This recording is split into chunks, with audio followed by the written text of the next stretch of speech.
Assalamualaikum warahmatullahi wabarakatuh. Alhamdulillahirabbil alamin. Asyhadu an la ilaha illallah wahdahu la syarikalah wa asyhadu anna Muhammadan abduhu wa rasuluh wa sallallahu ala Muhammadin wa ala alihi wa ashabihi wa man tabi'ahum bi ihsanin ila yaumiddin. Ya ayyuhalladzina amanu taqullaha haqqa tuqatih wa la tamutunna illa wa antum muslimun. Allahumma 'allimna ma yanfa'una wa anfa'na bima 'allamtana wa zidna ilma. Aslih lana sanana kullah wa la takilna ila anfusina tarfata 'ain. Rabbi zidna ilma warzuqna fahma. Kepada yang saya hormati para pengurus dari Taut Saku Taman Quran Sahabat Tahfidz anak usia dini Sahabat Quran, namanya apa sih?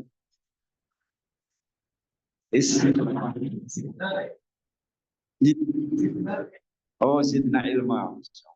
Ya, Taut Saku Zidna Ilma yang ada di Depok ini, rahimani rahimahullah. Yang terkhusus pada Aba wa Ummahat, Bapak Ibu, hadirin semuanya yang hebat, yang sedang mendidik anak-anak hebat, rahimani rahimahullah. Marilah kita bersyukur kepada Allah Subhanahu wa taala atas nikmat yang telah Allah berikan pada kita. Beri sehat, beri waktu luang, dan kita diberi amanah untuk mendidik anak-anak kita, anak-anak generasi umat ini. Kesempatan kali ini kita akan membahas sebuah tema tentang generasi digital. Tentang generasi digital. Yang mana tema kali ini adalah menghebatkan generasi digital. Apa sih sebenarnya generasi digital? Mari kita sejenak perhatikan pengelompokan generasi. Ya. Generasi yang awal itu generasi baby boomer namanya. Itu kelahiran 45 sampai 60. Mengembang pada generasi berikutnya adalah generasi X. Itu kelahiran 60 sampai 80, ini generasi saya. Kemudian Gen Y atau generasi Z kelahiran 80 sampai 95. Kemudian berikutnya adalah Gen Z, yaitu kelahiran 95 sampai 2010. Ternyata ada perilaku berbeda lagi kelahiran setelah 2010. Dan itu disebut dengan generasi alfa. Dan generasi alfa ini akan berbeda insya Allah dengan generasi kelahiran 25 ke atas. Yang disebut dengan generasi beta. Jadi masing-masing generasi ini beda-beda. Kondisinya beda-beda, perilakunya terhadap digitalisasi beda-beda. Dan sejak tahun 95 itu merupakan awal revolusi industri 4.0. Ya. 4.0. Dan generasi yang lahir setelah revolusi industri 4.0 yaitu ditandai dengan ditemukannya internet, ya, atau alat komunikasi digital. Ini disebut dengan generasi digital. Ya, generasi digital namanya. Jadi generasi digital adalah generasi di mana munculnya internet. Ya, digitalisasi digital dari lama sudah ketemu. Bahkan sejak generasi X ada sistem digital, tapi digitalisasi informasi menggunakan digital itu mulai di Indonesia itu mengembang tahun 95. Yaitu bersamaan ditemukannya internet. Kemudian hari ini, tahun 2025 Masehi, ini adalah awal revolusi industri 5.0, 5,0. Yang insya Allah anak-anak kita nanti ini, kelahiran mulai ini, itu perilakunya jauh berbeda dengan generasi bapak ibunya. Ini yang harus kita pahami, jauh berbeda. Kalau anak-anak saya Gen Z, itu beda dengan bapaknya. Apalagi cucu-cucu saya nanti, itu akan beda dengan perilaku saya generasi X, jauh berbeda. Dan ini harus kita pahami, biar kita itu nggak bingung ngadepin mereka. Nah, generasi baby boomer itu beliau menggunakan gadget itu ketika sudah jadi kakek dan nenek. Beliau itu tanpa gadget enjoy saja, nyaman-nyaman saja. Ini hari ini itu beliau itu tanpa gadget pun nggak masalah. Dan ketika menggunakan gadget itu masih gagap. Ya, sudah belajar kayak apapun masih gagap. Apalagi kalau sampai kepada aplikasi-aplikasi anak muda seperti sekarang, itu bingung. Kemudian berikutnya generasi X, generasi saya itu pakai gadget setelah jadi orang tua. Setelah jadi ayah dan ibu baru kenal gadget. Saya melihat ciri-ciri khasnya itu kalau ketik di gadget itu pakai satu jari. Yang satu pegang, yang satu gini sambil ngarah-ngarahin itu. Itu berarti generasi X ciri-cirinya. Oh, kelihatan. Ya. Kemudian generasi Z yang sekarang sudah banyak, sudah anaknya sudah besar-besar ya, SMA, SMP, itu menggunakan gadget ketika kuliah. Ketika kuliah baru menggunakan gadget. Nah, Gen Z yang hari ini banyak anak di TK, banyaknya pada di TK dan mungkin banyak yang hadir di sini, itu mulai kenal gadget ketika SMA, mulai diserai, dipercaya orang tua, sudah kamu pakai gadget SMA. Ya. Nah, kemudian generasi Alpha, ya, yang hari ini anaknya itu di SD, SMP, itu kenal gadget dan sudah pegang gadget dan mulai nggak bisa pisah dengan gadget, itu adalah SD. Dan insya Allah generasi generasi beta itu mereka PAUD saja sudah nggak bisa lepas dari gadget. Coba perhatikan, anak-anak sekarang 2 tahun saja bisa download. Sementara generasi baby boomer yang kakek nenek aja download nggak bisa. Nah, ini bedanya di sini. Nah, ini perlu kita pahami. Nah, terus seberapa tingkat ketergantungan generasi ini terhadap gadget? Makin tambah tahun, makin bergantung pada gadget. Maka generasi beta ini nanti, anak-anak kita yang baru lahir hari ini dan setelahnya nanti, mereka lebih bergantung dibanding kakaknya. Lebih bergantung dibanding sama bapak ibunya, ibunya. Itu keadaannya demikian. Kita harus memahami ini. Maka menghadapi generasi gadget ini, kita nggak bisa terkait dengan masalah teknologi kita samakan dengan generasi kita dulu. Nggak bisa. Oh, saya dulu begini bisa kok. Ternyata diterapkan generasi hari ini yang terkait dengan gadget ini nggak bisa. Ini kenyataan dan kita harus menyikapi hal ini. Sekarang mengapa anak semakin bergantung dengan gadget? Ya. Ini 2 generasi ini yang betul-betul nggak bisa lepas. Ya. Nggak bisa lepas. Generasi Alpha ini tuh bahkan ada anak SD karena orang tuanya tidak mengizinkan menggunakan gadget, dia rela mengumpulkan uang sakunya bertahun-tahun untuk beli gadget. Ini yang terjadi. Itu tidak sedikit, banyak sekali anak seperti itu. Karena mereka merasa gadget adalah hal yang betul-betul nggak bisa dia lepas. Nah, ini disebut dengan generasi AI. Ada yang menyebut dengan generasi Zeta. Zeta itu di atasnya giga, ya. Giga dan di atasnya lagi. Ya, berarti sudah memori HP itu sudah luar biasa. Kalau hari ini mungkin HP yang digunakan untuk edit video yang resolusi tinggi itu harus yang mahal-mahal. Tapi nanti kalau sudah ukurannya Zeta, itu HP yang hari ini ada walaupun nggak rusak nggak bisa dipakai. Karena aplikasinya sudah memorinya tinggi-tinggi. Ini terjadi seperti ini, terus berkembang. Sehingga hari ini HP itu mau nggak mau harus up to date, walaupun tidak rusak. Beda dengan zaman saya dulu.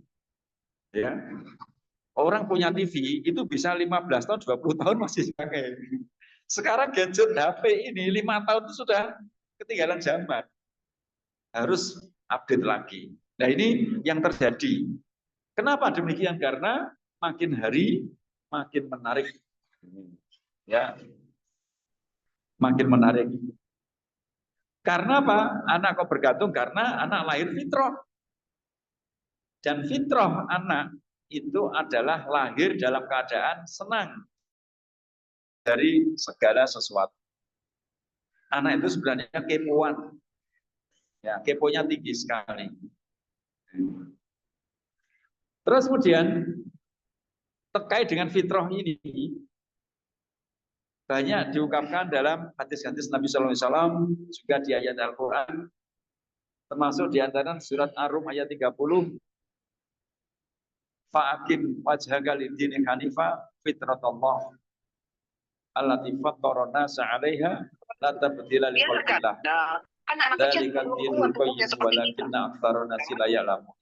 Maka hadapkanlah wajahmu dengan lurus kepada agama Allah, yang mana Allah menciptakan manusia atas fitrahnya. Fitrah Allah itu tidak berubah. Itulah agama yang lurus, akan tetapi kebanyakan manusia tidak mengetahuinya. Nah, fitrah inilah yang menjadikan anak menjadi pembelajar yang tangguh. Fitrah inilah yang menjadikan tidak ada anak lahir tidak mau belajar. Itu fitrah. Ya, maka kalau ada anak kok malas belajar, itu tanda fitrahnya mulai tersimpangkan. Mulai dipakai. Nah ini kondisi mereka memang demikian, bisa dikatakan sudah manusia. Anak kita, generasi alfa, generasi beta itu, mereka lebih cenderung kepada gadget, itu manusiawi. Karena apa? Mereka lahir pembelajar yang sangat tangguh. Mengapa anak kok berani menggunakan gadget? Kok mereka sangat mencintai gadget dan berani menggunakan? Karena apa? Karena mereka melihat ya, bahwa orang tuanya menggunakan gadget. Kalau kita orang nggak pakai, anak mungkin nggak seperti hari ini. Karena kita pakai. Dan anak mengetahui bahwa itu boleh dipakai. Mereka bertanya-tanya, kenapa orang tua boleh, saya tidak boleh? Nah ini mereka bertanya-tanya di situ, karena apa? Mereka melihat kita menggunakan gadget. Kemudian muncul pertanyaan, apakah anak bisa lepas dari gadget? Pertanyaan kembali kepada kita. Apakah kita orang tua bisa lepas dari gadget? Kalau kita nggak bisa, ya anak kita lebih nggak bisa lagi. Ini kenyataannya. Ini fitrah. Ya. Kalau kita nggak bisa lepas dari gadget, anak kita lebih tidak bisa lepas lagi.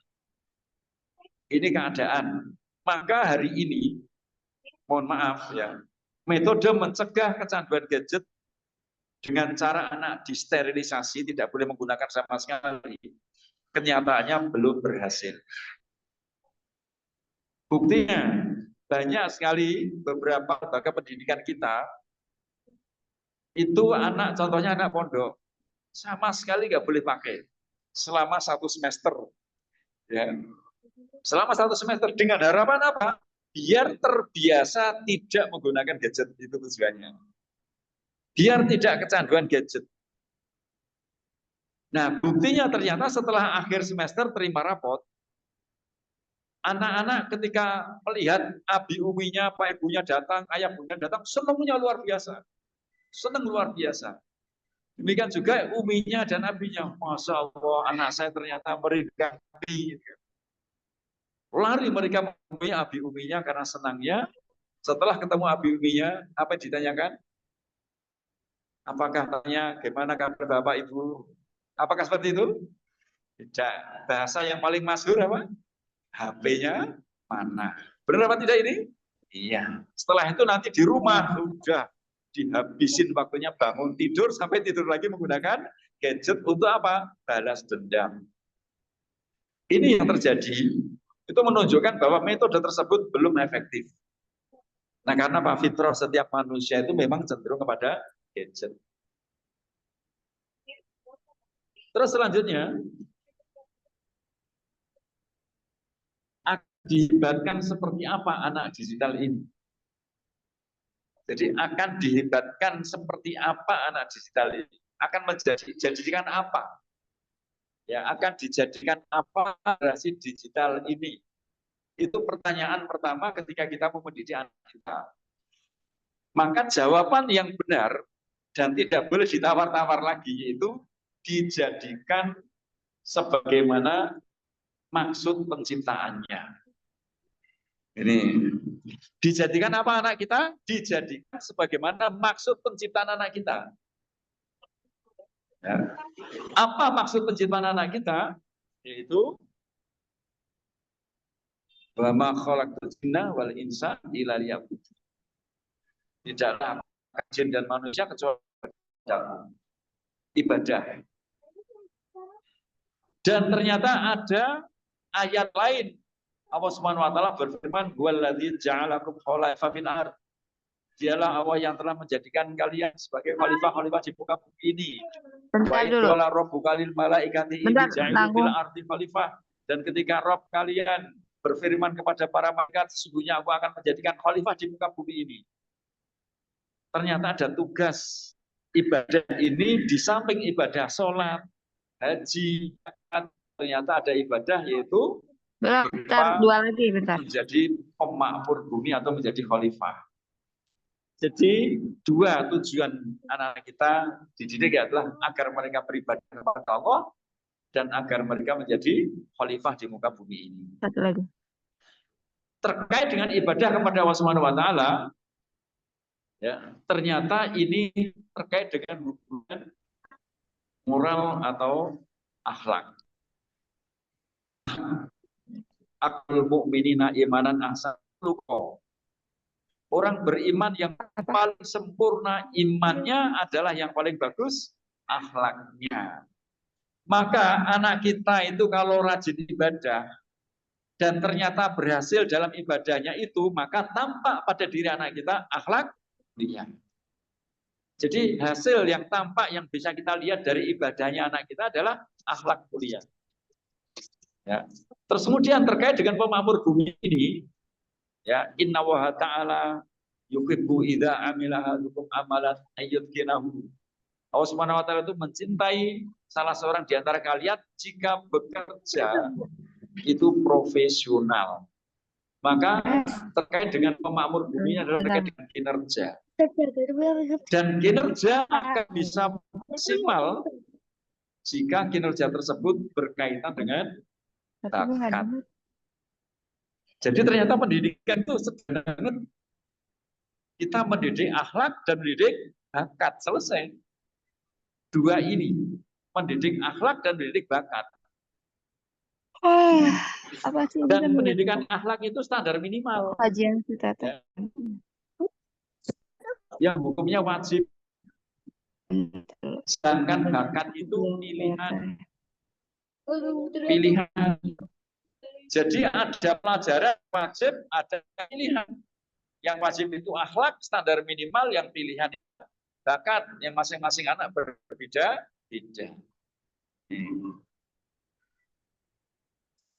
Standar minimal itu meliputi ibadah wajib dan keterampilan.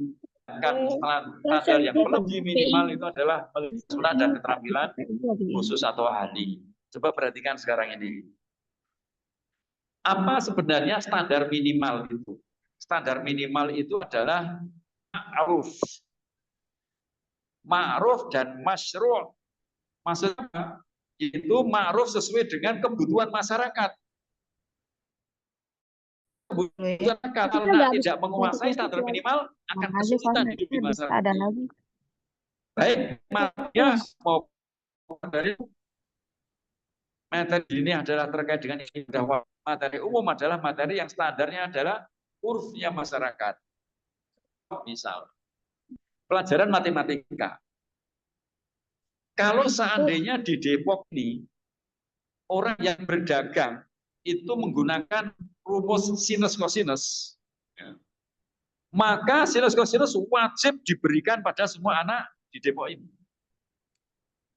Seandainya secara umum itu dipakai. Sehingga orang kalau nggak bisa sinus kosinus tangen, itu akan bermasalah di masyarakat. Akan bermasalah di masyarakat. Nah, ini contoh seperti itu. Namun jika yang dipakai di masyarakat itu adalah hanya penjumlahan, pengurangan, pembagian, dan perkalian yang basically, yang mendasar, yaitu yang diberikan pada semua anak. Dan kalau ternyata di masyarakat umum itu sinus dan kosinus nggak digunakan, maka sinus kosinus sudah masuk ke dalam materi bakat. Ini Masuk materi sama ya bakat, tidak tipenya? diberikan pada semua anak. Tidak diberikan pada semua anak. Nih, maka bisa dikatakan kalau orang nggak bisa penjumlahan sama sekali, terus hidup di masyarakat, itu bisa dikatakan tidak berakhlak, walaupun itu ilmu matematika. Contoh orang jualan nggak bisa ngitung, bermasalah. Jualan nggak bisa pakai kalkulator, bermasalah. Nanti dikatakan tidak berakhlak, walaupun itu ilmu matematika. Ini yang dimaksud dengan standar ma'ruf atau minimal. Dan ini wajib hukumnya. Ya. Kemudian ilmu diniyah. Pelajaran bahasa Arab misal. Bahasa Arab itu wajib. Ya. Wajib dipelajari semua kaum muslimin. Karena apa? Bahasa Arab itu adalah wasilah untuk memahami kitab suci yaitu Al-Quran. Wasilah yang mengarahkan, membawa kepada hal yang wajib yaitu belajar kitab Al-Quran, maka wasilah tersebut hukumnya mengikuti yang diwasilai yaitu wajib. Namun menjadi ahli bahasa Arab itu terkait dengan bakat. Contoh bahasa Arab yang wajib itu apa kira-kira? Ya. Bahasa Arab yang wajib itu apa kira-kira? Yaitu bahasa Arab yang mendukung ibadah wajib. Contohnya makna Allahu Akbar,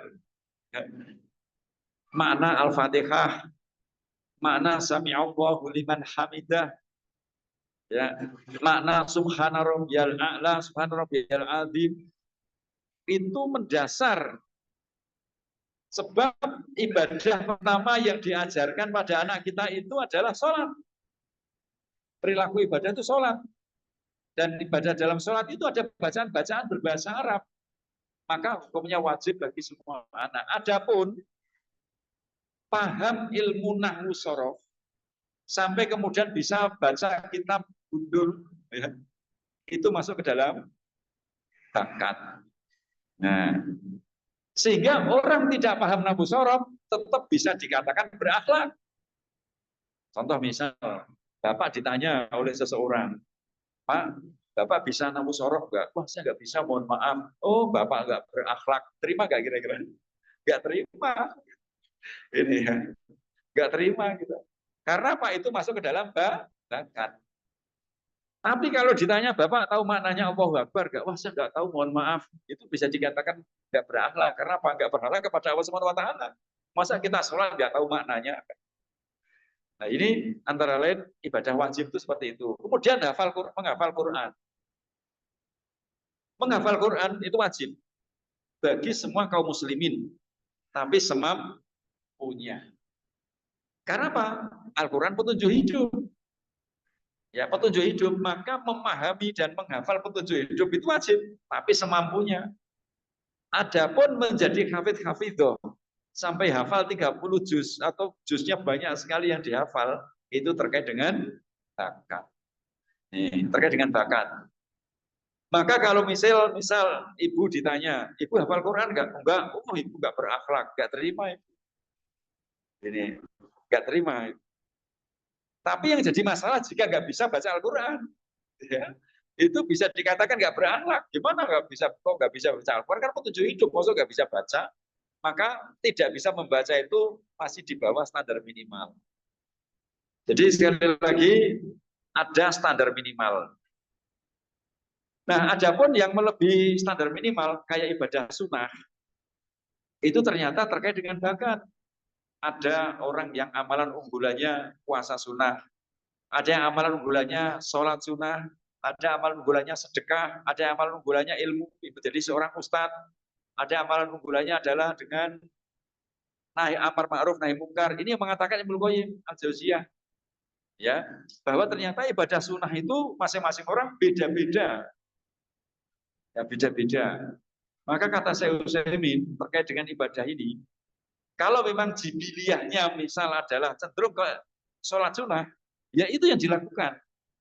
Agar apa? Seorang tersebut memiliki amalan unggulan sesuai dengan bakatnya masing-masing. Itu sunnah. Tapi wajib itu semua harus dilakukan. Nah, kita harus bisa memahami ini. Batasannya seberapa? Jangan terlalu tinggi dan jangan terlalu rendah. Ma'ruf. Kalau terlalu rendah, nanti ada anak bilang begini, aku malas sholat subuh. Lah kenapa? Bakatku sholat zuhur. Ya, nggak bisa. Itu kalau terlalu rendah. Kalau terlalu tinggi, aku selalu tiap hari harus sholat duha. Kenapa? Ya pokoknya harus, itu wajib bagi saya. Itu kalau terlalu tinggi, maka harus ma'ruf. Nah, sehingga belajar itu kalau batasan ma'rufnya ini pas, insya Allah semua anak itu akan senang belajar. Senang belajar. Mudah belajar. Ya. Nah, akhlak yang berakhlak dan taat beribadah kepada Allah itu sering disebut dengan anak soleh atau solehah. Sedangkan berkarya menjadi khalifah itu menjadikan anak kita menjadi muslih atau muslihah. Soleh itu anak baik. Solehah anak putri yang baik. Sedangkan muslih, muslihah itu anak atau orang yang memperbaiki. Itu tujuan kita mendidik anak. Mereka menjadi baik sekaligus menjadi memperbaiki. Ternyata baik saja tidak cukup. Dan Allah Subhanahu wa taala lebih mencintai orang muslih melebihi ribuan orang soleh. Muslihun wahidun ahabbu ilallahi min alafis sholihin. Satu orang muslih lebih Allah cintai dari ribuan orang soleh. Li'annal musliha yahmallahu bi ummah. Karena melalui orang muslih ini Allah menjaga umat ini. Ya, wasolika yaktafi bi himayati nafsih. Akan tapi orang soleh hanya menjaga dirinya sendiri. Nah, ini tujuan pendidikan. Anak kita tidak cukup soleh-solehah saja, mereka harus menjadi muslih-muslihah. Kalau orang soleh itu bahagia, maka orang muslih lebih bahagia. Kalau mungkin orang soleh dikatakan hidup, maka muslih itu lebih hidup. Muslih itu menjadikan hidup menjadi lebih hidup. Ini. Tapi perlu diketahui, muslih itu berat. Gambarannya demikian. Ketika Rasulullah SAW menjadi orang yang soleh sebelum diutus menjadi seorang Rasul, sebelum usia 40 tahun. Adakah orang kafir Quraisy yang memusuhi beliau? Tidak ada. Dengan julukan Al-Amin. Begitu Rasulullah SAW diutus menjadi seorang Rasul, menyampaikan risalah untuk memperbaiki umat, ya, memperbaiki tauhid, maka orang-orang kafir Quraisy sudah mulai benci Rasulullah, bahkan mengganggu Rasulullah, bahkan ingin membunuh Rasulullah SAW. Berbagai rintangan dihadapi Rasulullah setelah beliau menjadi seorang Rasul. Itulah beratnya menjadi orang muslih. Maka kalau tidak sesuai dengan bakatnya, berat banget. Tapi kalau sesuai dengan bakatnya, insya Allah ringan. Sebagaimana nanti kita bahas, mudah dan menyenangkan. Ini ya, mudah dan menyenangkan. Nah, ini antara lain menjadi muslih itu memang jauh lebih berat, tapi jauh lebih mulia dibanding orang soleh, bahkan ribuan kali lebih mulia dibanding orang soleh. Kapan tujuan ini tercapai? Deadline-nya kapan? Yaitu ketika balik. Balik inilah guideline pendidikan kita. Zaman dahulu, zaman saya, anak balik itu SMP kelas 3, SMA kelas 1. Sehingga masyhur pada zaman itu, anak laki-laki itu khitan. Itu SMP kelas 2. Sehingga ada kata-kata dari para anak-anak itu, nanti kalau sudah khitan, sholatnya dicatat. Karena mukalaf kan. Jadi batasnya khitan. Karena apa? Waktu itu khitan itu menjelang balik. Rata-rata 15 tahun. Hari ini baliknya anak. Jadi deadline kita itu maju hari ini. Usia berapa anak sekarang balik? 10 tahun, 11 tahun, 12 tahun. Pendidikan ini jauh lebih sulit dibandingkan masa lalu. Dulu lebih mudah, deadline-nya panjang. Hari ini pendidikan sulit, tapi deadline-nya malah maju. Inilah yang kita hadapi hari ini. Betapa beratnya para pendidik hari ini karena deadline-nya maju. Apa yang terjadi jika standar minimalnya ketinggian? Ya, terlalu tinggi. Kamu harus hafal. Mungkin dia nggak bakat. Ya, dipaksa di luar kemampuannya. Maka yang terjadi adalah beban belajar. Yaitu masuknya materi bakat ke dalam akhlak.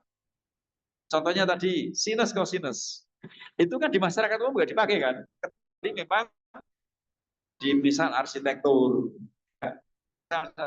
ilmu pertanahan, ya ilmu matematika, fisika, tapi sebagian besar yang bidang itu nggak dipakai. Tapi kenyataannya semua anak kita harus belajar, maka anak kita merasa terbebani dengan materi tersebut. Terus kemudian jika materi pendidikan itu tidak sesuai dengan muatan akhlak dan bakat, standar ma'rufnya itu nggak tepat, maka pendidikan hanyalah tanpa makna alias mubadir. Saya mau tanya kepada Bapak Ibu semuanya. Kita mengenang sejenak sejak kita masuk TK atau awal sekolah sampai kita lulus sekolah terakhir. Kira-kira materi pelajaran yang kita pelajari itu yang hari ini dipakai beneran dalam hidup itu sedikit apa banyak? Jadi yang kita pelajari dari TK sampai kita lulus, kemudian yang hari ini ketika hidup di masyarakat kita pakai betul-betul yang kita pelajari itu sedikit apa banyak? Sedikit. Sehingga waktu itu banyak materi yang sebenarnya adalah mubadir. Bukan ilmunya tidak bermanfaat, ilmunya bermanfaat, tapi tidak tepat. Diberikan kepada orang yang tepat. Gitu kan. Tidak sesuai dengan bakatnya. Ini antara lain yang menjadikan banyak mubadir karena apa? Standar minimal terlalu tinggi. Baik, itulah antara lain tujuan pendidikan. Jadi anak kita jadi soleh dan muslim. Maka kita mendidik anak kita hanya dua, akhlak dan bakat. Mari kita bahas hari ini, yaitu bagaimana cara mendidik akhlak. Perlu kita ketahui bahwa Allah Subhanahu wa Ta'ala menciptakan jiwa manusia. Menurut Al-Quran, jiwa manusia itu ada tiga. Nafsul ammarah, nafsul lawwamah, dan nafsul mutmainnah. Nafsul ammarah itu menjadikan orang cenderung bergerak dengan menggunakan fisiknya. Nafsul lawwamah itu menjadikan orang cenderung berpikir menggunakan akalnya. Dan nafsul mutmainnah itu menjadikan orang berperasaan menggunakan hatinya. Inilah tiga karakter dasar manusia. Cenderung bergerak, berpikir, dan berperasaan. Dan tiga-tiganya setiap orang harus punya. Secara ma'ruf. Harus punya. Secara ma'ruf. Ya. Terus selanjutnya, kesadaran itu ternyata letaknya ada di hati. Pengetahuan di akal, keterampilan ada di fisik. Maka hal ini menjadikan sistem berpikir itu ada tiga. Yaitu bawah sadar, sadar, dan atas sadar. Dari sistem berpikir ini mulai tampak perbedaan antara konsep pendidikan Islam dan non-Islam. Ada berpikir atas sadar. Ya, ini nanti kita perhatikan sejenak. Contoh pikiran bawah sadar, yaitu ketika kita naik mobil atau sepeda motor, tiba-tiba ada orang mendadak nyebrang di depan kita. Apa yang kita lakukan? Rem menjadi sasaran kita. Entah kita tarik kalau itu sepeda motor atau kita injak remnya. Apakah itu dipikir? Tidak. Maka itu termasuk pikiran bawah sadar. Bawah sadar. Terus kadang ibu-ibu ngetik HP, itu jari, jemari, jempol itu gerak sendiri tanpa diperhatikan arah tujuannya. Tapi ternyata tulisannya benar. Kenapa? Karena sudah itulah bawah sadar. Kita berjalan, kita mau belok, itu nggak mikir tiba-tiba jalan kita belok. Tanpa kita mengarahkan kaki kita kemana geraknya, itu otomatis, itulah bawah sadar. Kadang-kadang ada orang dibentak, ternyata latah, kuda. Ya, itu juga masuk bawah sadar. Bawah sadar. Ini contoh pikiran sadar. Contoh yang sadar, kita buka dompet, kemudian menghitung jumlah uang, dan waktu itu tanggal tua, itu sadar banget. Nah, itu sadar, selesai. Kemudian pikiran atas sadar. Contoh ketika Isra Mi'raj. Nabi SAW pulang sampai di Mekah cerita kepada orang Quraisy. Orang Quraisy mengatakan nggak masuk akal. Saya nggak setuju, saya nggak terima, saya nggak percaya.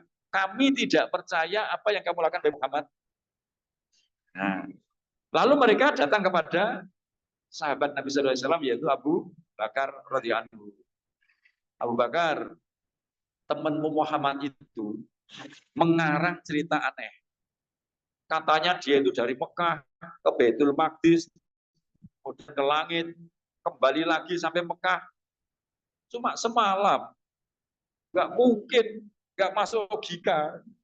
Kami nggak terima, kami nggak menerima itu, kami nggak percaya itu. Kami nggak beriman dengan itu. Nggak masuk logika. Kenapa mereka menolak? Karena mereka menggunakan pikiran sadar. Kemudian apa yang dikatakan oleh Abu Bakar As-Siddiq?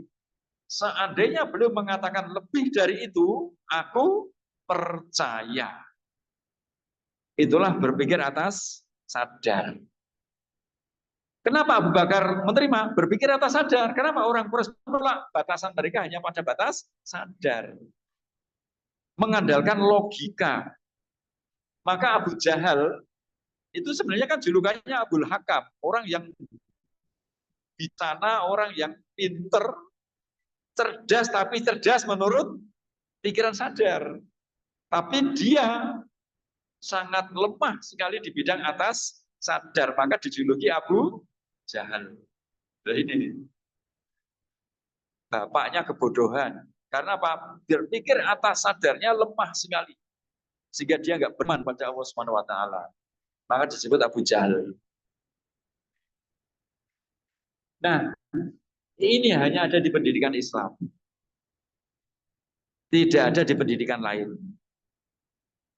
Ya. Jadi ternyata metode itu lebih penting daripada materi pelajaran. Ya. Lebih penting daripada materi pelajaran. Al-madatu muhimmah. Materi pelajaran itu penting. Walakin at-tariqatu ahamu minal madah. Akan tetapi metode itu lebih penting daripada materi pelajaran. Ini kita bicara metode. Ini yang membedakan pendidikan kita dan non-muslim. Ini yang membedakan pendidikan Nabi dan pendidikan jahiliyah. Beda. Beda. Ini ya. Pikiran atas sadar. Kalau pikiran sadar itu dasarnya di otak. Sekarang mau saya tanya kepada Bapak Ibu. Menurut Islam, pusat berpikir itu di mana? Di otak apa di hati? Ayo. Pusat berpikir, inti dari akal manusia. Di otak apa di hati? Di hati, Bapak Ibu. Ini yang membedakan. Ya. Bahwa sadar itu ada di fisik, memori atau sadar dan di hati. Inilah yang membedakan pendidikan kita dengan pendidikan yang lain. Berpikir di logika, fisik itu refleks, sedangkan berpikir di hati didasari dengan cinta. Mengapa Abu Bakar percaya bahwa Nabi itu Isra Mi'raj itu benar? Karena didasari cinta. Maka metode mendidik juga akan beda-beda. Keterampilan itu dididik dengan dibiasakan. Akal, logika, pengetahuan itu dididik dengan dibiasakan. Dan dua metode inilah umum dilakukan di pendidikan kita. Masuk sekolah, ajarkan, biasakan, ajarkan, biasakan. Pulang ke rumah, diajarkan, biasakan, ajarkan, biasakan. Ternyata beda dengan pendidikan Islam. Ini yang kita lakukan. Ya, diajarkan, dibiasakan, ajarkan, biasakan. Ternyata ada satu sisi yang tidak tersentuh dalam pendidikan kita. Apa kira-kira ini? Kan kita makanya juga ini kan, ajarkan, biasakan, sehingga anak-anak kita itu lulus sekolah pinter-pinter, masya Allah. Hafalannya banyak-banyak, masya Allah. Tapi kesadarannya banyak yang tidak tumbuh. Mengapa demikian? Karena kesadaran ditumbuhkan dengan dipahamkan, nggak paham-paham. Kesadaran ditumbuhkan dengan dibiasakan, nggak bisa. Ini yang membedakan pendidikan Nabi dengan pendidikan jahiliyah. Apa kira-kira caranya ini? Dengan cara disenangkan. Disenangkan. Ini yang hilang. Ya, maka anak TK itu targetnya tumbuhnya mahabbah atau cinta dengan cara disenangkan. Itu, maka anak TK ya bermain dan bermain. Sebagaimana zaman Nabi SAW, anak kecil itu bermain di masjid, ya bermain, ya nangis, ya ngompol, macam-macam itu anak-anak. Ya, disenangkan agar apa? Tumbuh cinta bahwa Islam itu indah, masjid itu menyenangkan, orang-orang soleh itu baik. Itu tujuannya. Kalau sudah tumbuh cinta, maka insya Allah tahun nggak usah disuruh sholat, dia akan sholat. Ya, dia akan belajar sholat. Kalau cinta sudah tumbuh dan dia sudah belajar dan bisa, 10 tahun tidak perlu disuruh, apalagi kalau dipukul, dia akan sholat sendiri. Nah, ini adalah urutan pendidikan seperti itu. Inilah yang menjadikan perbedaan antara pendidikan Nabawiyah dengan pendidikan zaman jahiliyah, yaitu ada di pendidikan hati. Ini beda di sini. Ini yang disebut dengan bahasa tangan, bahasa lisan, dan hati. Ya. Sebagaimana hadis Nabi SAW. Bahasa hati itu adalah bahasa tanpa syarat. Bahasa lisan adalah bahasa bersyarat dan bahasa tangan adalah bahasa bertekanan. Contoh seperti ini. Misal Ananda naik di atas meja ini ya, meja kecil ini, kan mudah roboh. Itu ada 3 model reaksi, saya yakin. Reaksi dari orang tua dalam menanggapi anaknya di atas meja. Reaksi yang pertama, orang tuanya bicaranya agak keras. Kamu nih gimana? Meja mau jatuh, kamu naikin. Ayo turun. Ini bahasa apa ini? Bahasa tangan. Bahasa tangan. Ya. Karena apa? Bertekanan. Walaupun nggak pakai tangan. Kemudian ilustrasi dipegang. Oh, kan apa? Kan kamu kan nanti kalau nanti malam tidak bisa tidur, yang susah siapa? Kamu sendiri kan? Ayo turun nak. Ini bahasa apa? Lesan. Bersyarat pun pakai tangan. Ya. Adapun bahasa hati tanpa syarat itu ilustrasinya antara lain. Wah, hebat sekali anaknya Bunda, bisa naik tinggi ya, hebat sekali. Ayo loncat sini tangkap Bunda. Nah, tujuannya sama biar anak turun. Tapi ternyata ada 3 metode yang berbeda. Gunakan 3 metode, dipilih yang mana, disesuaikan kondisi anak dan usia anak. Itu metodenya di situ. Disesuaikan kondisi dan usia anak. Contoh lagi, hadiah. Ilustrasi yang pertama, ini hadiah buat kamu. Minta-minta terus, tahu ayah nggak punya uang, minta hadiah. Bahasa apa ini? Tangan, walaupun nggak pakai tangan. Ya. Ilustrasi yang kedua, nah, karena rajin sholat. Ini bahasa apa? Lesan. Bisa nggak metode ini untuk menumbuhkan kesadaran? Sulit sekali. Karena bersyarat. Kesadaran hanya bisa tumbuh dengan hadiah tanpa syarat. Ini yang sering kita lakukan. Karena apa? Kita mentok, berhenti mendidik itu ya bahasa lisan. Sehingga mendidik kesadaran pakai bahasa lisan. Contoh bahasa hadiah tidak bersyarat, Nabi pernah minta oleh seseorang, beri saya harta. Mungkin orang itu hanya minta 1-2 ekor. Ternyata oleh Nabi SAW 1 lembah kambing diberikan semuanya tanpa syarat. Yang ternyata akhirnya orang satu suku masuk Islam, tubuh kesadarannya. Karena apa? Cinta.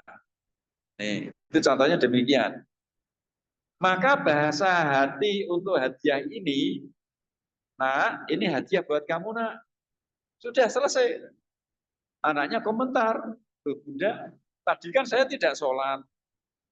Ini kemarin juga 2 hari saya bolos sekolah. Kok saya diberi hadiah, Bunda? Apa kata bundanya? Bunda memberi kamu hadiah, itu bukan karena kamu rajin sholat atau rajin sekolah, tapi Bunda memberi kamu hadiah karena Bunda sayang sama kamu. Tanpa syarat. Itulah yang bisa menumbuhkan mahabbah, yang nanti anak itu akan mencintai orang tuanya.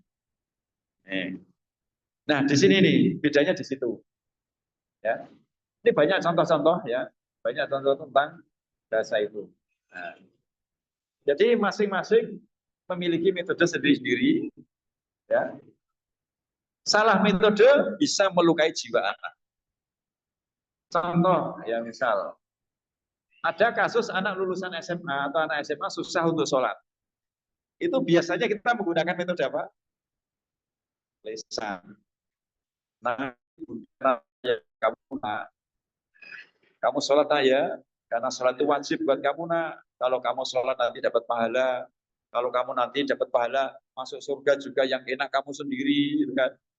Kira-kira anak lulusan atau SMA yang sekolah dari TK itu sekolah Islam, tahu nggak kalau 5 waktu itu wajib? Tahu. Tapi masih diberitahu. Ya. Masih diberitahu. Ya. Akhirnya jawab anak gimana? Ngerti-ngerti. Iya, ngerti. Ngomong terus sih Bunda. Ada nggak gitu? Iya. Dia sebenarnya masalahnya bukan di ilmu. Dia sudah tahu bahwa itu wajib. Masalahnya bukan di masalah amal. Cara sholat dia sudah hafal, nilainya 100 kok. Masalah anak kesadaran ada di iman. Yang harusnya menggunakan bahasa hati, tapi kita orang tua sering menggunakan bahasa lisan. Ternyata selembut-lembut bahasa lisan itu ya bisa melukai anak. Gak dengerin anak itu. Iya ya. Melukai anak. Selembut-lembut bahasa lisan untuk menumbuhkan kesadaran, melukai anak.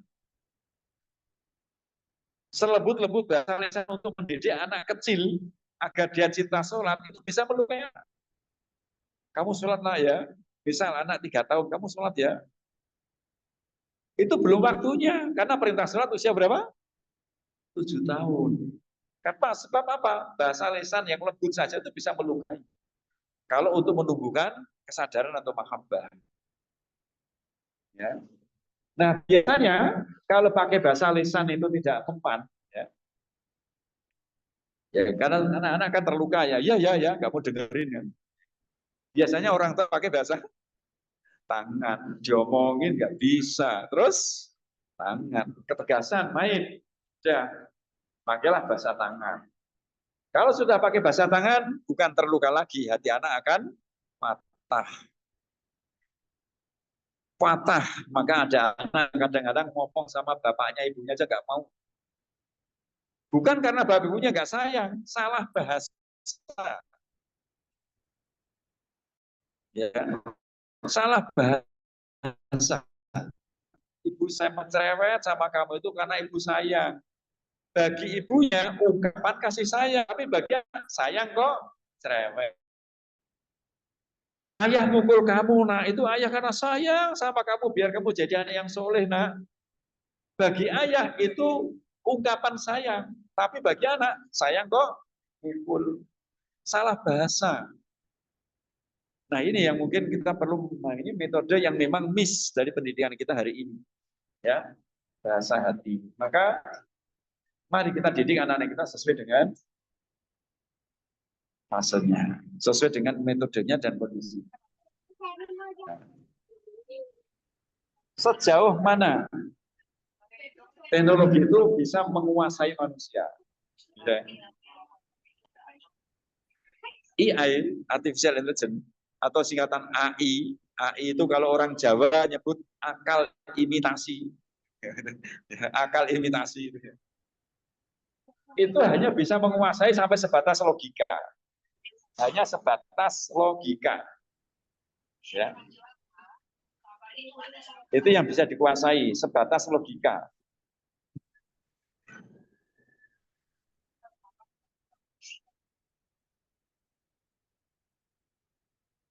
Jadi hanya bisa sampai sebatas logika saja. Adapun ada satu sisi jiwa manusia yang tak tergantikan.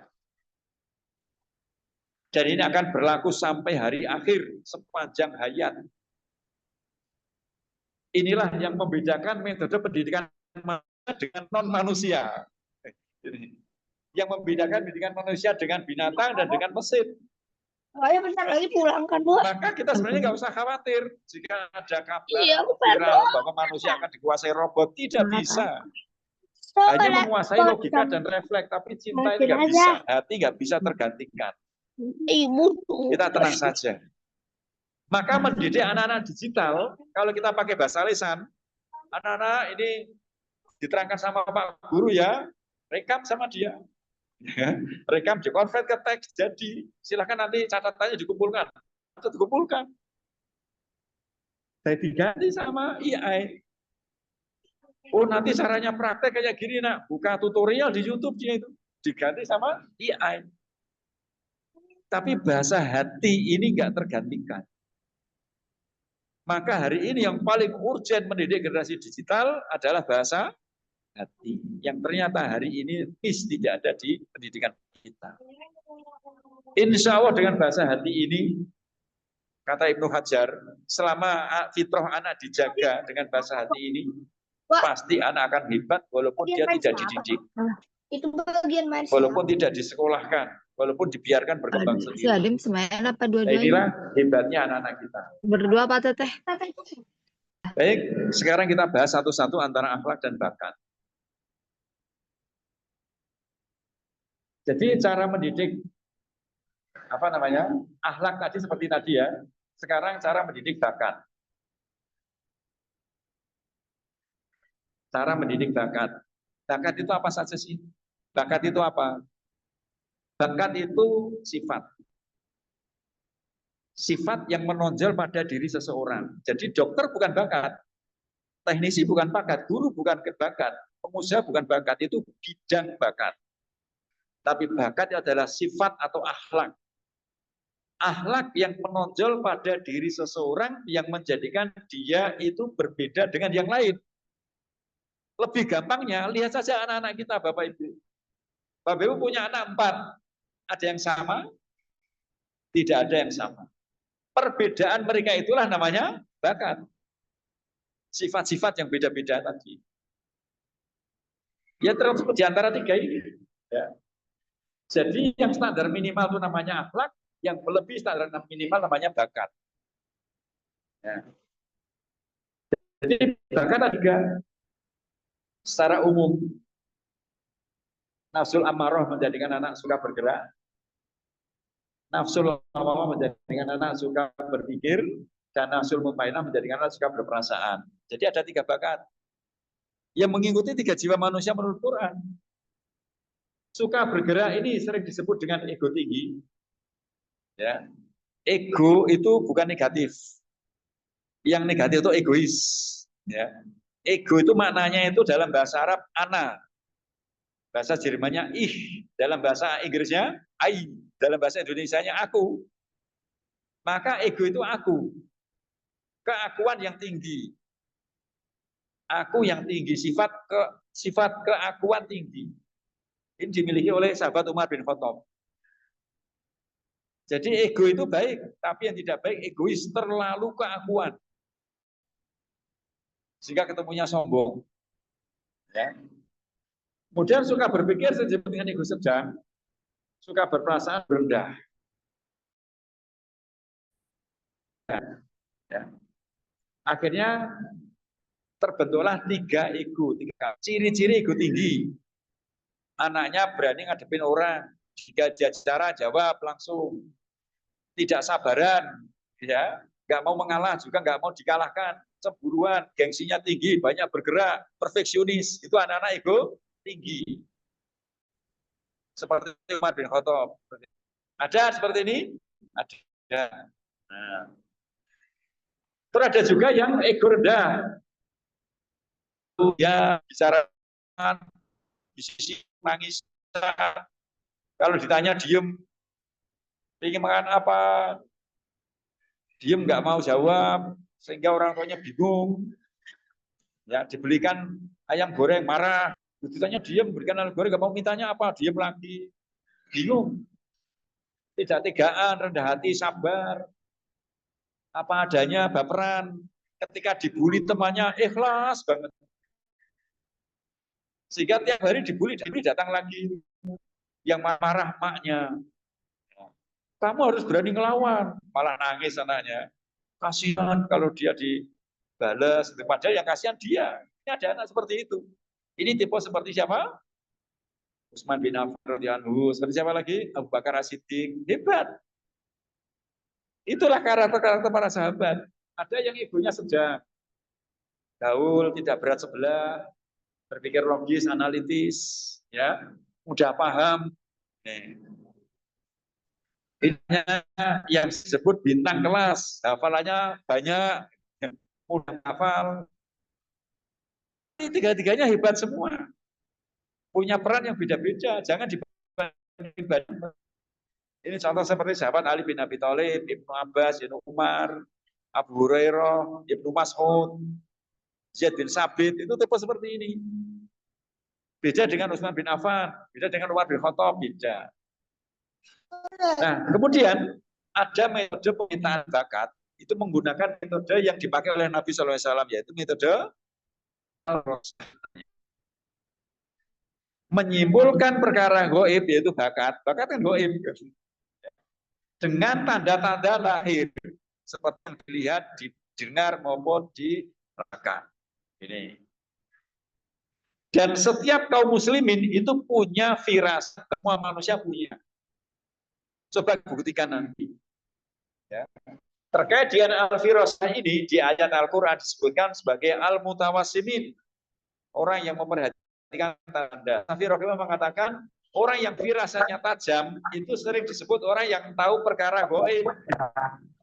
Ada dijuluki indigo, ada dijuluki dengan apa, dukun, gitu ya. Macam-macam itu. Tapi sebenarnya itu sah-sah saja. Karena ada tanda-tanda dohir. Nah, saya akan menguji Bapak Ibu semuanya. Ini ada sebuah video.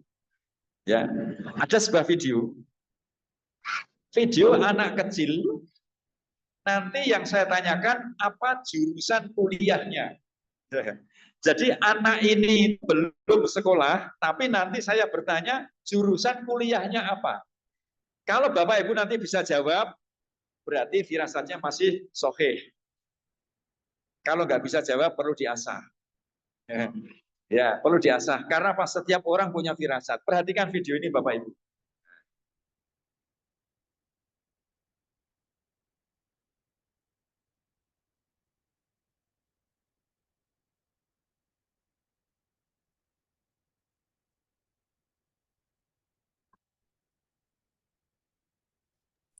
Baik, itu videonya.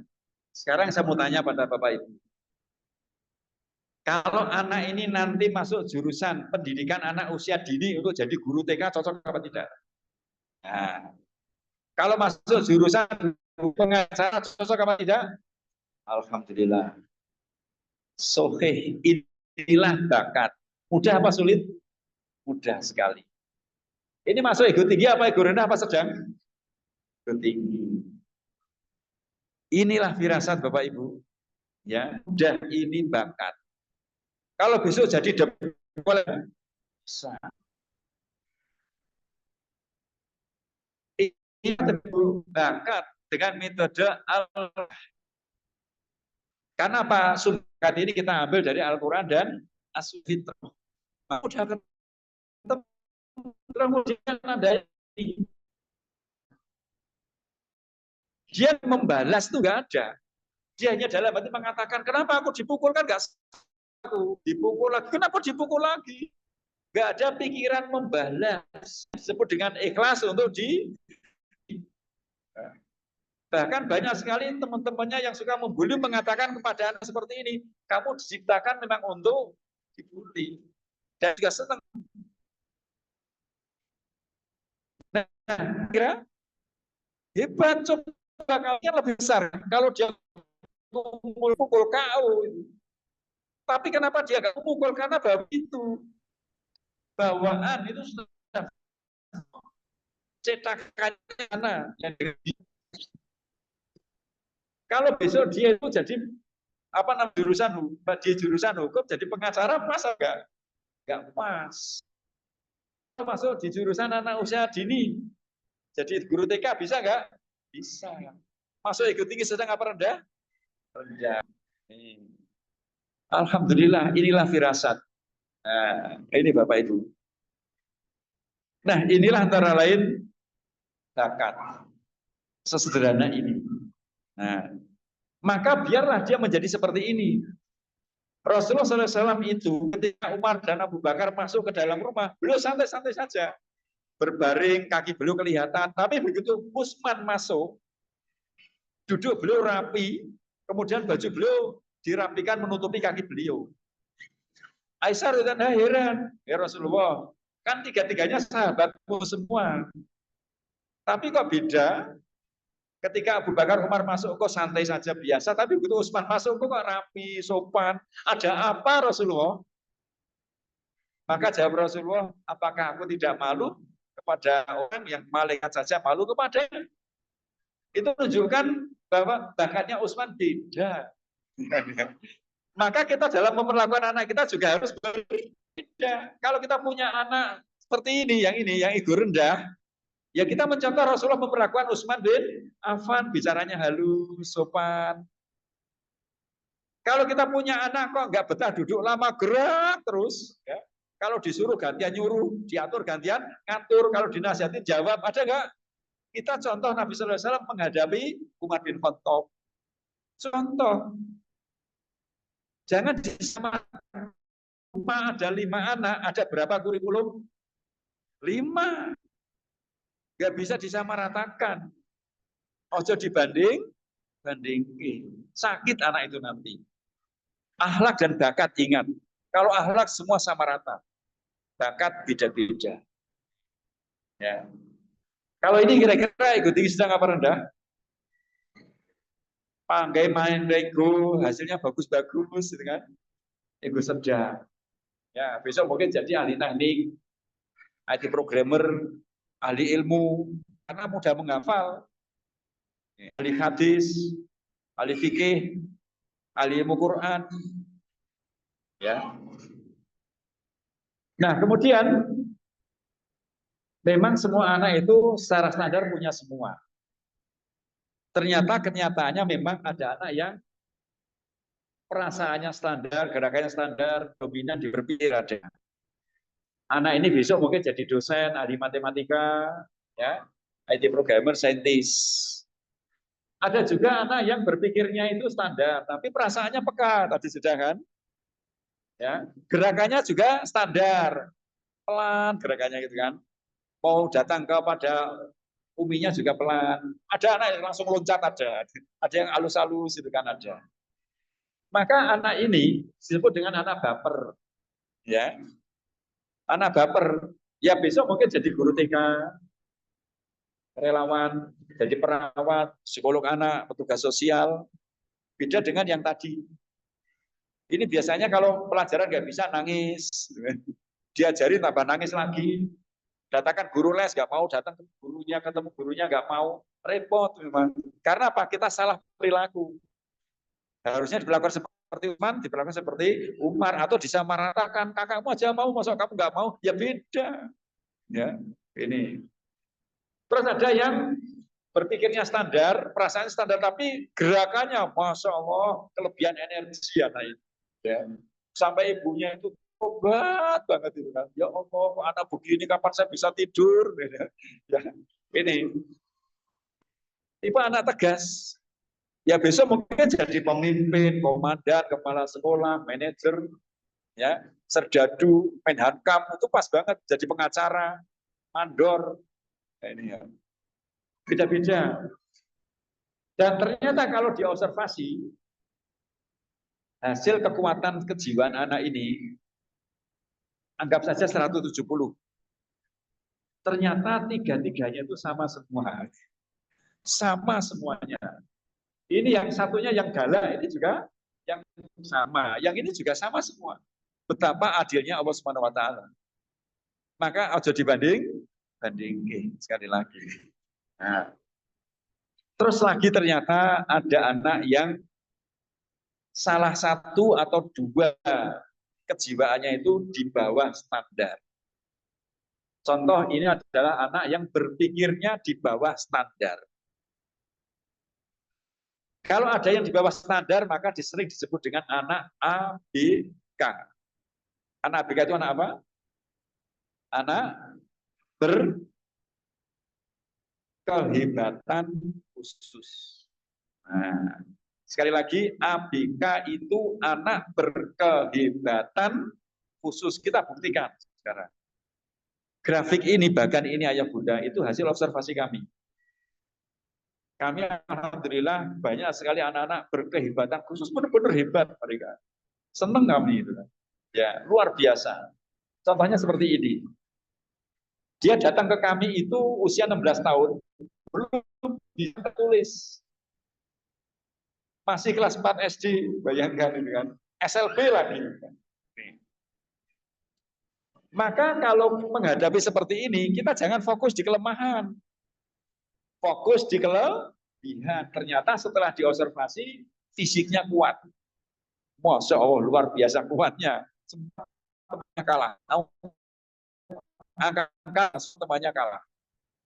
Dan ternyata ayah bunda, kelemahannya ini, itu ditambahkan Allah Subhanahu wa taala di sisi lain, yaitu di perasaannya. Sehingga dia disebut dengan anak yang kuat dan perasa. Kuat dan perasa. Dan yakin nanti di depan punya masa depan. Kira-kira ada enggak? Ya. Nanti peran di masa depan, ya, peran di masyarakat, atau profesi di masyarakat yang banyak bergerak dan berperasaan, tidak banyak berpikir, ada enggak? Banyak. Maka jangan kita fokus pada kelemahannya. Kita fokus pada kelemahannya. Mungkin dia bisa menjadi ahli di bidang tertentu. Dan kalau diobservasi, jumlahnya sama Bapak Ibu. Robbana ma khalaqta hadza batilan subhanak. Wahai Rabb kami, sungguh apa yang telah Engkau ciptakan tidak akan sia-sia. Laqad khalaqnal insana fi ahsani taqwim. Sungguh Engkau telah menciptakan manusia dalam keadaan sempurna. Dan Allah, sekali lagi, Allah tidak akan pernah menciptakan produk gagal. Tidak akan pernah. Maka jangan sekali-kali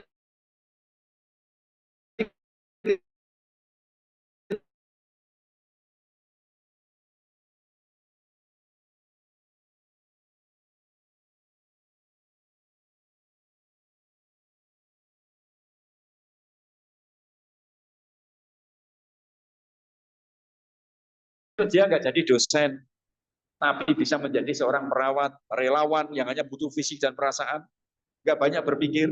Ya. Dia bisa menjadi pelaksana lapangan, eksekutor, yang jelas SOP-nya begini, laksanakan. Ya.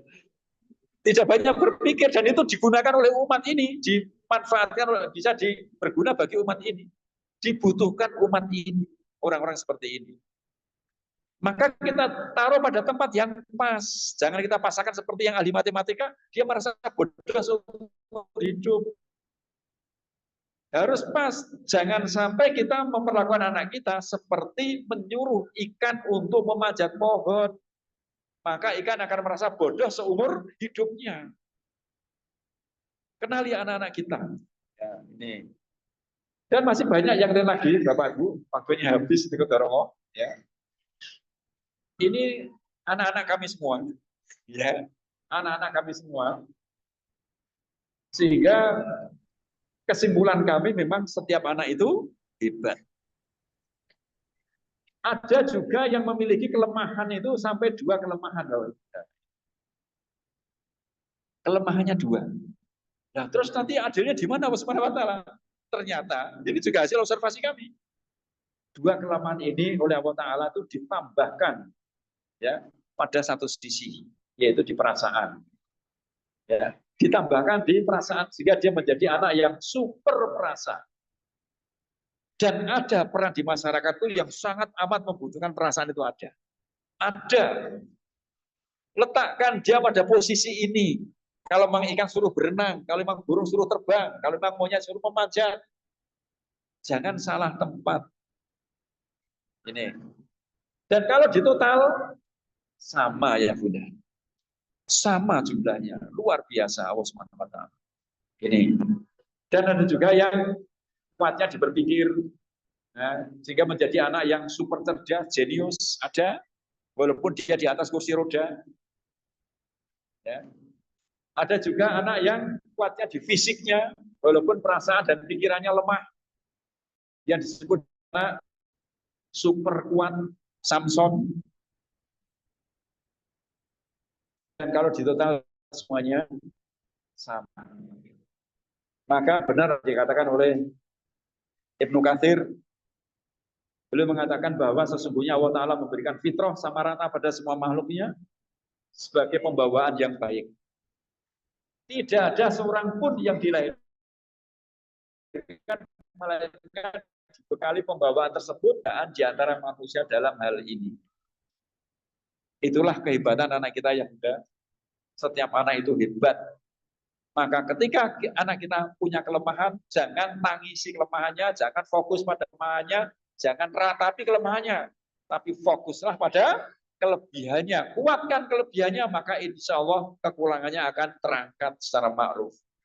Anak yang nggak bisa nulis tadi, kami hanya memberikan arahan ke masa depan aja. Kamu besok kalau jadi driver travel gimana? Oh, bangga banget dia. Yes, itu cita-cita saya. Ternyata setelah dia yakin ingin jadi driver, walaupun cita-cita menurut banyak orang kan rendahan ya, tapi bagi anak itu mulia banget. Ternyata dalam waktu 1-2 bulan, dia bisa baca tulis. Jadi merasa membutuhkan.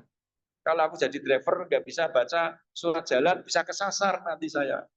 Maka saya harus bisa baca tulis karena aku adalah driver profesional. Itulah anak itu kejadian nyata di kami. Dan anak itu kelihatan ceria sekali. Yang tadinya itu dianggap sortiran. Ya. Ternyata sekarang menjadi anak yang luar biasa. Walaupun dia punya kelemahan, tapi ternyata bisa terangkat dengan fokus pada kelebihannya. Nah, kemudian ayah bunda, 3 jiwa ini, 3 bakat ini dibelah jadi 2. Mohon maaf agak mundur sedikit waktunya. Menjadi introvert dan ekstrovert. Asir wal alaniyah. Al-muntawi wal maftuh. Introvert dan ekstrovert. Nih. Ya. Introvert itu tidak senang bertemu orang, ekstrovert senang ketemu orang. Mana yang lebih mulia, introvert apa ekstrovert? Semua mulia. Sekali lagi, semua hebat. Nih. Kalau kita punya anak introvert, jangan kita paksa-paksa, stres dia. Ya. Ya Ustazah siap.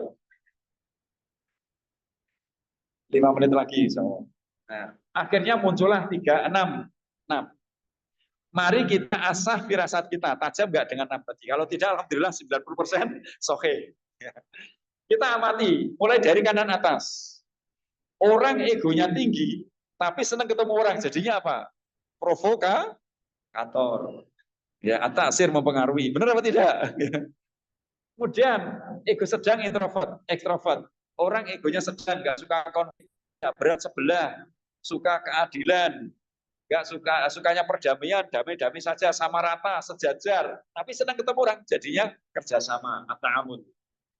Kemudian yang bawah, kanan bawah, orang egonya rendah, nggak enakan, ya, suka mendahulukan orang lain, kona'ah, nggak tegaan, senang orang. Jadinya apa?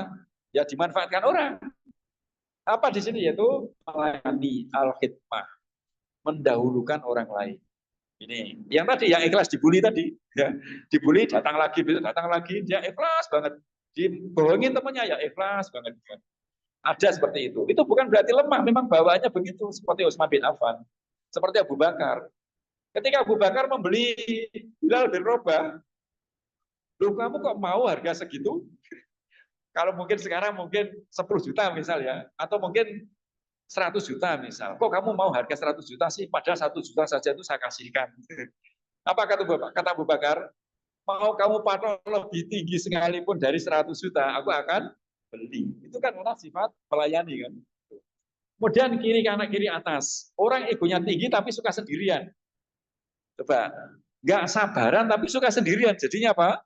Suka lembur. Nah, bekerja keras. Yang tengah, kiri tengah, orang suka sendirian tapi ego sedang, yaitu berpikir. Sedangkan yang kiri bawah adalah orang egonya rendah tapi suka sendirian, yang di pojokan kamar diem. Kadang ada anak yang seharian di kamar, nanti keluar malam-malam, kan ya. Ada seperti itu, betah banget di kamar. Kamu pergi nggak? Kamu ngapa? Ada seperti itu. Diem, pemalu, ya. Kemudian terima, itu kan. Itu adalah baper namanya. Ya, baper. Baik. Ya. Sekarang ini kita asah, ya. Apakah firasat Bapak Ibu Abi Umi masih tajam? Perhatikan ini, ada video. Anak itu pakai sabuk di kursi, seat belt. Ya. Saya lepasin, enggak, aku bisa ayah. Oh, enggak bisa gitu kok. Bantu ayah ya. Aku bisa ayah, jangan gitu. Enggak bisa gitu kok. Bantu ayah ya. Enggak, ayah pergi aja sana. Enggak usah bantu aku. Pergi ayah. Nah, ya enggak usah ngurusin aku bisa. Nyatanya enggak bisa kan? Coba ini masuk ego tinggi sudah. Tinggi, tajam. Ya. Introvert, ekstrovert. Enggak butuh orang. Introvert. Enggak butuh orang. Maka dia adalah pekerja keras. Nah, kalau besok masuk di teknik sipil, cocok gak itu? Kalau besok dakwahnya di pelosok-pelosok, cocok gak? Cocok. Ketemunya batu, ya ketemunya binatang, banyak ketemu orang, tapi di pelosok-pelosok itu yang orangnya sedikit. Gitu. Dia nyaman, introvert. Gitu. Terus ini perhatikan. Ya. Apa bakat anak putri ini? Ego tinggi sedang apa rendah? Rendah, yaitu apa? Melayani. Ya, perhatikan. Sampai akhir video, perhatikan.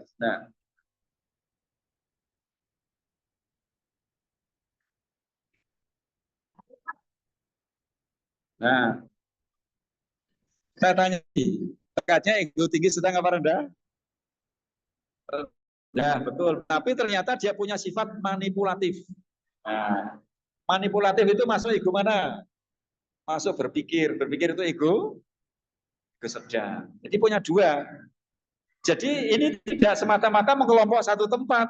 Bisa kiri kanan, ekstrovert juga punya, bisa punya tiga-tiganya, bisa punya dua. Nah, dia adalah introvert. Nah, ini. Ya, ekstrovert. Jadi besok bisa jadi guru, relawan. Dia mengenal karena dia nggak punya dosa dan itu dimaafkan. Baik, yang terakhir sekarang. Nah, perhatikan ini. Nah, ini video terakhir. Ya. Perhatikan bakat laki-laki dan yang perempuan itu. Dilihat gestur tubuhnya, sorot wajahnya, senyumannya kayak apa, itu pakai firasat. Dan kita bisa itu insya Allah.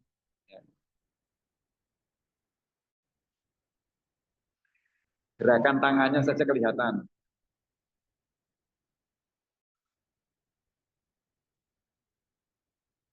Terutama di sorot mata.